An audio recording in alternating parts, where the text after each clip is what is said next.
మేరుగు నాగార్జున గారు ఉమ్మడి ఆంధ్రప్రదేశ్కు ఎస్సీ కమిషన్ చైర్మన్గా పనిచేసి ఇప్పుడు మీరు వచ్చిన తర్వాత మారుమూడి విక్టర్ ప్రసాద్ గారిని ఎస్సీ కమిషన్ చైర్మన్గా ప్రకటించారు. సామాన్యుడు, ఉద్యమకారుడు అని చాలా గొప్పగా చెప్పుకున్నారు.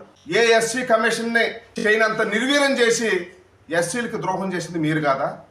మీ ఎస్సీ కమిషన్ చైర్మన్ గారు, మీ ఎస్సీ కమిషన్ మెంబరు బహిరంగంగా మా జాతికి అన్యాయం జరుగుతుంటే మమ్మల్ని వెళ్ళనివ్వట్లేదు. మంత్రి మేరుగు నాగార్జున అడ్డుకుంటున్నాడు, అర్జున్ రామకృష్ణారెడ్డి అడ్డుకుంటున్నాడు, విజయసాయి రెడ్డి అడ్డుకుంటున్నాడు, పేరు నాని అడ్డుకుంటున్నాడు, కొడాలి నాని అడ్డుకుంటున్నాడు, పెద్దిరెడ్డి రామచంద్రారెడ్డి అడ్డుకుంటున్నాడు. మమ్మల్ని ఎక్కడికి వెళ్ళనివ్వట్లేదు, ఒక్క రివ్యూ పెట్టనివ్వట్లేదు.